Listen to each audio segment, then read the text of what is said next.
Hey, this is Jessica Hammer, host of Crowned and Dangerous. Thanks for listening to the following broadcast on Public House Media. This is Julianne Condia, host of Rewritten, here on Public House Media. Thank you so much for listening to the following broadcast on Public House Media. Once you are done with this episode, I hope you'll come check out my show, Rewritten, where we will talk about you having limitless potential and can rewrite your story at any time. No matter your background, your past, or current situation, you can have the type of life you crave. A new show comes out every single Monday. Don't forget to subscribe on iTunes so you never miss an episode of Rewritten. Thanks again for checking out the following broadcast on Public House Media.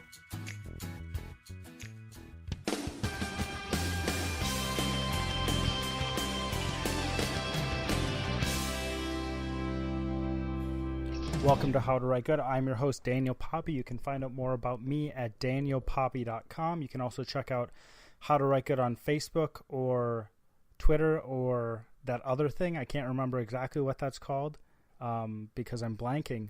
Instagram, that's what it's called. This podcast is brought to you by Public House Media. You can check them out on Facebook. You can also check them out at thephmedia.com. That's thephmedia.com. Again, if you want to check out my stuff, you can check out danielpoppy.com. Poppy is spelled P-O-P-P-I-E. You can figure out how Daniel is spelled because you can. You can. Figure it out, people. So today's word of the week, and I had no idea this was the case, so I'm sharing it with you. Even though we don't actually use it this way, I'm sharing it with you so that you're aware that this is actually how the word's supposed to be used, but we don't use it this way. So the word today is graffito. And you might be thinking, that word graffito sounds a lot like graffiti. That's because graffiti is the plural and graffito is the singular. So graffito is a scribbling. Sorry, I'm holding my mic right now, so it's kind of moving around a bit if I'm really loud sometimes. I'm trying to keep it in the same spot. A scribbling, slogan drawing, crudely scratched or scribbled on a wall or other public place, other public surface. So this is the singular of graffiti. And I thought graffiti was always just a collective noun. So it's graffito, graffiti. So if somebody writes a single thing, if there's a single thing that somebody writes on a wall, that is graffito. And if someone writes many things, or many people write many things on a wall, that is graffiti. Now, you're never going to use it like that, but I think it's probably good to know, and that's probably going to change your life. It's probably going to change the rest of your life. Let's just be honest about this. Now you know what the singular of graffiti is. Now you know that there is a singular of graffiti. Now you know you won't look like an idiot around your friends anymore because you'll see something on the wall and it'll be an individual. It'll be a single graffito, and you'll be like, hey, look at that graffito right there. And your friends will look to you and they'll be like, yeah, you're right. That's exactly what it is. And they won't look at you and be like, what the heck are you talking about? They'll actually understand you completely. So I know that I'm giving you very, very good information with the word of the week, and I know that you look forward to the word of the week every single week. But we've got to get to this week's topic. And this week's topic is something that is pretty much common sense in the writing world in terms of the rule that I'm presenting. Again, I'm just going to go back. I'm going to tell you the first three rules because the rules go from best to worst, the most important to the least important in my mind. And I guess there's some argument you could have to be like, hey, this one should be moved up or this one should be moved down. But the two golden rules in my 14 rules for writing are writing follows language. And if you remember that, it means that your writing should be like spoken language and writing comes after language. If you remember that. So that's one of the golden rules. The second golden rule is grammar serves meaning. All right. So if you're writing in something in perfect grammar, just as a recap, and it doesn't make any sense, you need to change it because the grammar is not doing you any good. You're always seeking out meaning. You're always trying to get meaning across to someone else. That's really what language is all about. That's really what writing is all about, getting meaning across to somebody else in some way. And sometimes, just as a side note, and sometimes that meaning is a thesis. Sometimes that meaning is a long paper that you'd have in school. And sometimes that meaning is a feeling. Sometimes that meaning is an emotion. Sometimes the meaning is how something looked in reality, how something felt in reality. The third rule, the third rule that I had was people have short memories. This is a silver rule. The next rule that I'm presenting you is also a silver rule. So remember those first two. If you don't remember anything, writing follows language, grammar serves meaning. This fourth rule, I don't know if I said third or fourth before, but I'm saying fourth now because I can't remember. This fourth rule, as I said before, is something that writers, that pretty much I think everybody agrees on as a rule. And I think that if you actually presented my other three rules that I've told you, I think that most writers would agree on it and be like, yeah, that makes sense. Like, we should write how we speak, or we should write in a way that mimics language, that makes it seem like we're talking, and you forget that you're actually writing. And it always goes toward meaning. So I think that people actually would agree with those, but I think that this is one that comes up a lot. I think, and it's good. It's the fourth one, and I have these grouped. So the first two I want as the first two, but I don't know which one should be first. And I'm kind of making a guess at which one is the most important for those. Now, between people have short memories and this next one, I am not sure which one should go first. There's actually 3 silver rules that I have, and I'm going to have to figure out what else I call them because I don't have enough like medals to connect them to. So the rule for this week, or my fourth rule, is appeal to the senses. Okay. And if you look at any list of writing rules or people's or really famous writers, tips for writing, so many of them go back to this idea. Okay. So many of them go back to this idea. So don't disregard the first rules, but remember this as well. I think the golden and silver rules, if you pay attention to these, you'll probably be pretty good for your development of your writing. Okay. And I think that the ones after those, so there's 5 of them that I think are essential. And after you get past those first 5, so the next one is going to be, those are going to be the top 5 rules that I would say. But after you get past those 5, it kind of gets to stylistic things. Okay. So for me, I always try to seek out meaning. I always try to seek out understanding from the people who are reading what I'm reading. So even if somebody doesn't like what I'm writing, they still can say, yeah, I completely understand what you're saying. Or if somebody, I don't know what I was going to say, or it's kind of ironic that I'm talking about the fact that I'm trying to convey meaning to people. But that's what I always try to seek out. I can't remember what I was going to say right there. It just completely went away in my mind. It's the end of the day. It's 7 p.m., which is exactly when I should be going to bed. Because at 7 p.m., I get tired. So that's, if there are any errors in how I'm talking, blame it on the time of day. So, because that's when I'm recording this. I'm always going back toward meaning, all right? And I think that the first 3 rules that I've already had all connect back to meaning, and this rule connects to meaning as well. So again, just to remind you what the 4th rule is, it's appeal to the senses. Now you could say, well, what if I am dealing with a really, really complex topic? Well, I would actually argue that you need to appeal to the senses even more. And this actually, I'm kind of pulling this rule a lot from Steven Pinker with his book on writing, his book on writing. Like, I think it's not The Elements of Style, because that's E.B. White's book and Strunk's book, but his book is called, it's something with style or something like that. I can't remember what it is. If you look up Steven Pinker, you'll find his book about writing, and he really emphasizes this idea of appealing to the senses. Okay, so this really goes back to, if you want to get really theoretical about it, it goes back to Piaget, who I've referenced in the past. So Piaget, if you've ever taken a psych class or you've ever taken developmental psych, you know exactly who he is, or you have at least heard the name. Maybe it's been a long time. You've at least heard the name. Now, I believe he was French, and I really want to check that, but I'll just keep on talking and see if I can pull it off and check it at the same time. So Piaget has this theory of cognitive development. And how it goes is if you'll probably remember it if you've been in I was wrong.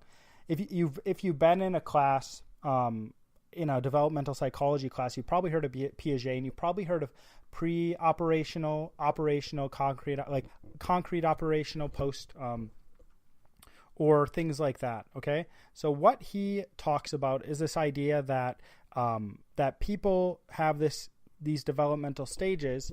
And it's kind of similar. It's not similar to Freud's in how it's presented, but it mimics Freud's in a way because it follows kind of the same periods of life in a way. Okay, so Piaget is Swiss. I had to quick look it up. I actually thought he was French, but he's a little Swiss guy because why not? You know.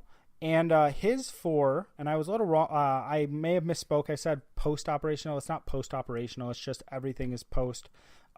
His 4 stages are actually you have sensory motor, which is really people like it's kids and they're crawling around on the floor, and you really don't need to know this for what I'm talking about. It's kids crawling around on the floor and they put everything in their mouth. So that's kind of the sensory motor stage of life. It's really, really young kids. And then there's pre-operational, which is like toddlers, and we don't need to know that either. Now, what we need to talk about is concrete operational thinking. All right. So concrete operational thinking is when someone thinks they only can deal with information that they can see or feel or hear. It's things that are concrete. Now, if you don't know what that word means, which I know that there's at least one person who sometimes listens who's around the age of 4 now. I don't know how old she is, but she might not know what that is. So if you don't know what that means, if concrete operational means that when you that you think according to what you see and what you feel, things that actually exist. Okay, so the next stage that comes after is formal operational stage. Some people might think, well, if I'm thinking at a really, really high level, I need to deal with things on a formal operational level. And I'm not saying that you shouldn't, right? I'm not saying that you shouldn't, but when you write or when you are presenting an idea to someone, you need to actually go back to the concrete operational stage. All right.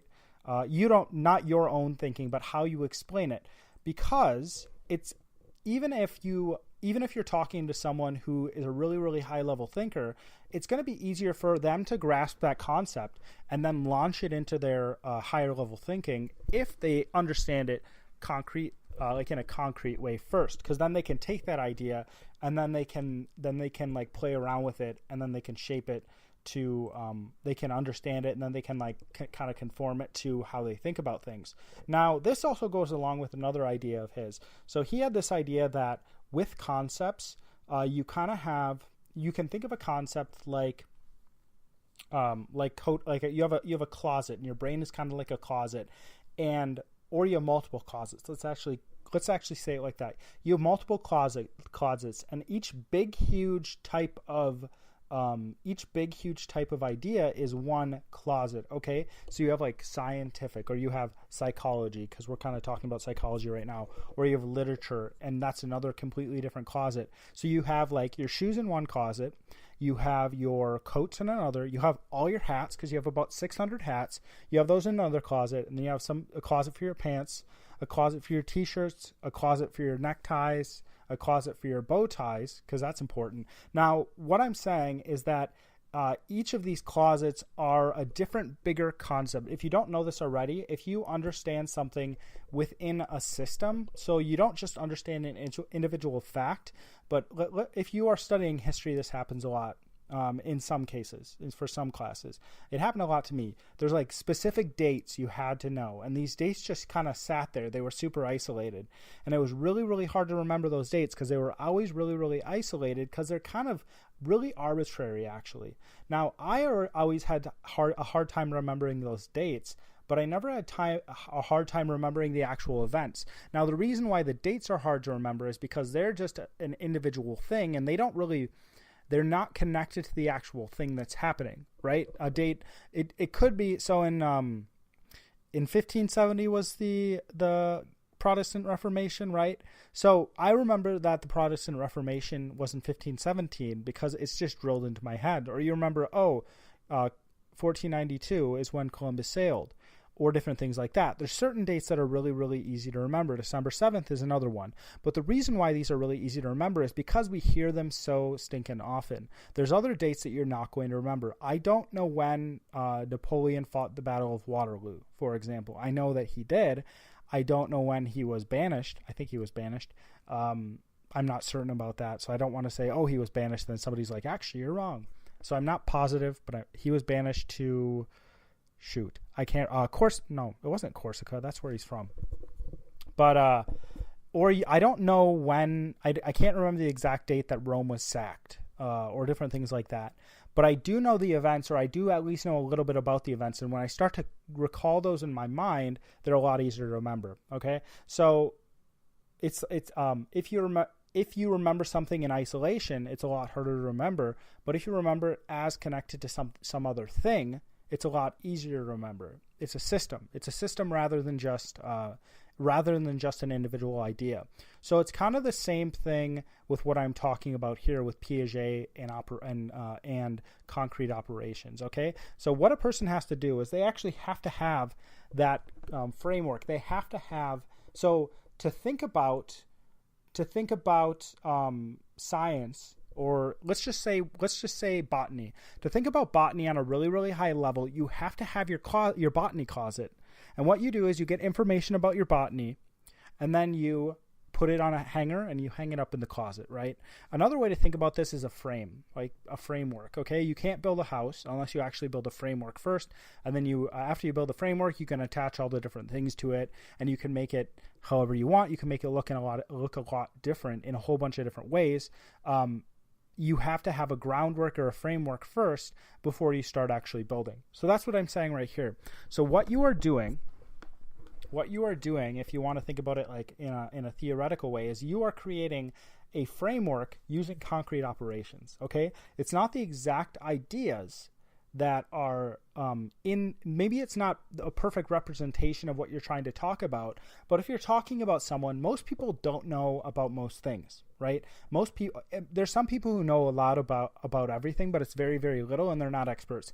But most people do not know a lot about anything, or they know very little about everything, and they have one area they just have devoted their lives to, and that's kind of where what PhDs are doing. People with a PhD, they devote their lives to like one little tiny grain of sand that's a PhD in one specific area, not even the whole of an area, but one tiny little specific area of an area. So it's like you break off a chunk of the grain of sand, but and those people probably think about these things on a really high level because they have all this framework. They built this up over so much time. They have all these ideas in their head. They thought about this over and over and over again. They've chewed on it, ruminate, if we want to use that word, and they get to the point where they don't even think about it on the same level. But most of us, me especially, we don't get that stuff. We don't understand what's going on. So we kind of need it explained to us in a way that is understandable to us. So by creating a picture,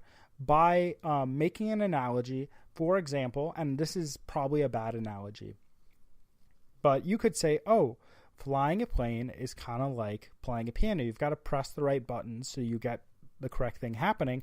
And when everything is, when you're playing a piano correctly, or you're flying a plane in the correct way with all the instruments and everything that you have to balance, you have this harmony that goes on, okay? And since flying a plane is kind of most people don't fly planes, so most people don't actually know what goes on, don't know what goes into it. It's easier to understand, okay, like playing a piano is hard, and you have all these things going on, and I can see all the hands. That's the same thing that's happening. So this is a pretty simple rule, right?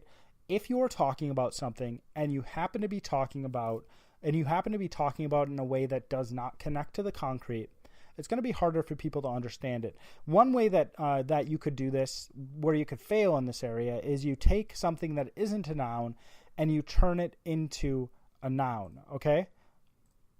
Now, when you turn a different a different part of speech into a noun, it's called nominalization. And you do get a lot of words that you recognize, right? And there's a lot of words that are common in English that have been turned from a verb into a noun, right? For example, I'm going to give you some, and I'm going to give you ones that are kind of really ambiguous when you think about it, and they don't really connect to a specific thing, a specific concrete idea. Actually, nominalization itself is a noun that has been turned from a verb, and it's hard to actually. You can understand it if you say, oh, it's a noun that turns into a verb. It's a verb that turns into a noun, or some other part of speech that turns into a noun, but you can't really grab it, right? In the same way, applicability is from applicable, and it's what is applicability? How you can't touch, you can't feel it. Another one is like investigation, and investigation is kind of hard to describe unless you're actually seeing it. Now that's a little easier, and we kind of have that in our common language, but you see how that works. You're taking some other part of speech, and it's generally not the best practice. And the reason why it's not the best practice to do this is because it's not specific. It's not something that you can reach out and touch and feel. It's not something that someone could be like, yeah, I know exactly what that is. Now, instead of saying investigation, you could say the exact words of what you're doing. Oh, we went to houses, we talked to people, we asked them questions, they answered the questions, we asked follow-up questions, or we took maybe this is your investigation. We collected samples from a crime scene, we put them under a microscope, and then we studied it to see if there was any blood, or if we could do a DNA test on the blood. Now, which one is more specific, investigation, or what I just said right there, which is a lot more, and I'm not going to say it again. Investigation is a bigger cloud; it's harder to understand. So when you're doing that, you're taking away the oomph of what you're doing or what you're saying. You're taking away people from completely understanding you, which in most writing, I think it's really important for people to understand you, actually. So even if you're writing legally, I think it's important to present it in a very concrete way so it can't be misconstrued, because when you have something that's ambiguous, something that's nominalized, in this case, you're going to run into stuff that you're going to make loopholes in what you're writing, right? In the same way, if you're writing something, a scientific paper, if you are really ambiguous, or you use words that aren't clear, you're going to have people reading your paper, and they're going to be like, you're not going to be able to reproduce it, right? A good science is science that you can take and you can retest and retest and retest to check the validity of what you're actually studying, right? We shouldn't just have one study. We should have multiple studies that do this over and over and over again to see if it was done correctly and if there were any flaws in the process of what was done. So that's one part of it. And you can use it for any type of writing you're doing. Since this is more like creative writing, this is really the bread and butter of your creative writing. This goes back to metaphors. And I had an episode on metaphors, so I'm not going to talk about it very long. But metaphors are really powerful. Just to reiterate quickly, metaphors are really powerful because they take something someone already knows and they lay it over something that they don't know anymore. They don't know. Or they take two things that someone already knows and they lay them together. They put them side by side and people can look at them and be like, oh, I never thought about that before. I really, really like metaphors. When you run into it, it's like, oh yeah, like a good metaphor. And maybe not overdone, but a really good metaphor is when you're like, man, I've never thought about that before. So yeah, so just think about that. Appeal to the senses, things people can touch. And that's really what we're trying to do in creative writing too. We're not just trying to tell something. Like it's always this show, don't tell, which is good. But we're not even just trying to show somebody something when we're doing creative writing. We're trying to get people to taste it. We're trying to get people to hear what's going on. We're trying to get people to feel what's going on. We're trying to get people to experience something. And if you want to get somebody to experience something, you've really got to harness their senses. So you just think about every possible sense you can use, and you just like, okay, I can start with smell. That's what I like to do. If I can't think of how to start a passage or something I'm writing, a passage, whatever. If I can't think of how to start something I'm writing, I try to start with a single sense. Maybe it's something someone feels, and you can kind of expand the sense, and then you probably you get into what it does to you, I think, and I don't know this for certain, but I think this kind of pulls you into the world you're creating. And the better you can see what's going on in that world you're creating, the better you're going to be able to present it to other people, right? So you suddenly, like, you daydream, right? And I think that especially fiction writing, but any type of writing, I think any type of writing can benefit from this. Fiction writing is where you imagine it in your head and you're kind of playing out the story like a movie, or even more so than a movie, because you're feeling it, you're maybe tasting it, you're hearing it, and then you're writing it down as it comes to you, right? And it's kind of like a stream of thought, and you get sucked into it. It's an experience for you. So if you are having trouble starting writing, maybe start with a sense, or maybe try to let your mind drift a bit and then just think about the story you're trying to tell and just have a good time with it and relax, and then suddenly be like, hey, I know what to do with it, right? Because that'll connect you to the senses of what's going on in your story. That'll connect you to physical aspects of your story, and then you'll be able to take those and you'll be able to run with them. Now, just to reiterate, so my first two golden rules are writing follows language, grammar serves meaning. My two silver rules that I have right now are people have short memories and appeal to the senses. Now we're going to jump over to our logical fallacy of the week. Our logical fallacy of the week is actually one that I think is kind of funny. So it's called overwhelming exception, okay? So it's overwhelming exception, and what it is that somebody presents a generalization about something, and what they do is they start saying a generalization, and then they start eliminating different things that are exceptions to the rule, because when you make a generalization, there's always exceptions to the rule, and what that does is it creates a situation where the person makes this generalization, but they keep on eliminating stuff. They're like, oh yeah, but in this case, not in this case, not in this case, not in this case. So what they have left is not really impressive at all. And it's not really, it may actually lead the person who's making the argument to assume something different because of that.